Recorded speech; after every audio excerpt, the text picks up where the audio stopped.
有啲人遇到困難，求耶穌幫助，問題解決咗啦，佢呢就覺得好似都係靠自己嘅力量解決問題嘅，唔係靠主耶穌嘅，佢就覺得祈禱啊、信神啊係心理作用，認為信耶穌同其他宗教一樣，信則有，不信則冇，完全係心理作用嚟嘅，對人有啲幫助啦。一般人認為心理作用係出自自己嘅感覺、想像出嚟嘅事，唔係真實存在。舉個例啊，好似有人怕鬼怕黑，瞓覺嘅時候開晒啲燈，喺床頭度擺一個符咒或者十字架添，覺得好平安，就瞓得好冧啦。其實呢啲物件係唔會驅魔嘅，但俾人有啲安全感，完全係心理作用。信耶穌唔係心理作用，因為基督教唔係建立喺人嘅經驗感受上邊，基督教信仰係建立喺客觀嘅事實上邊。神曾經好多次向人講述自己啦，俾人認識神嘅本性。神又藉住耶穌進入歷史，一一記載喺聖經裏邊，因為聖經記載係事實。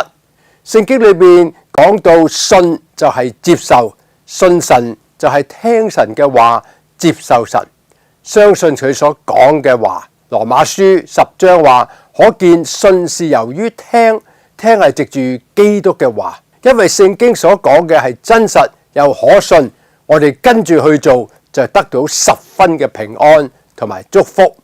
好多人以自己嘅禱告靈唔靈啦，事情順唔順利啦，嚟決定呢神係唔係真實存在，可唔可信？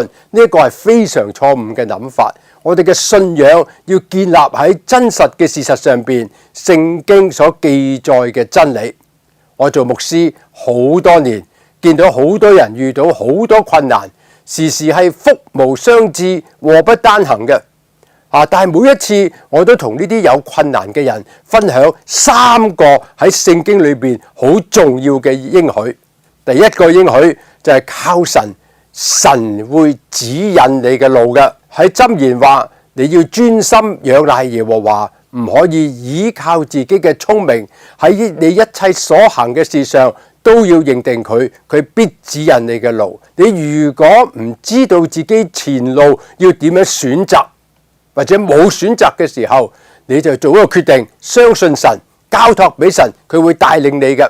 第二個應許，神話咧，靠神係有出路，冇一個危機係我哋唔能夠應付嘅。聖經話，你哋所遇見嘅試探，無非係人所能夠受嘅。神係信實嘅，必不叫你受試探過於所能受的。喺受試探嘅時候，總要給你們開條出路，叫你哋忍受得住。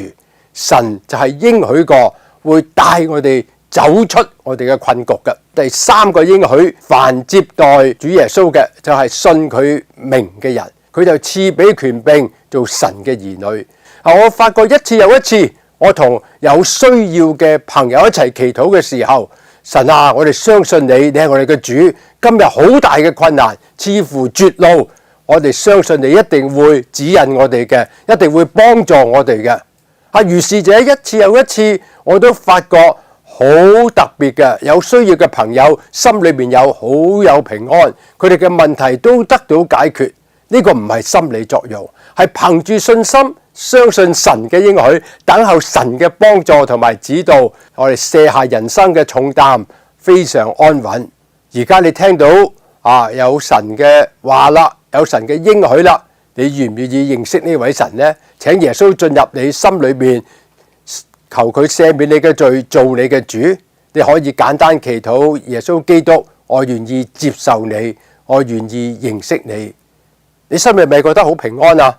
呢個唔係心理作用嚟㗎，係神同你同在。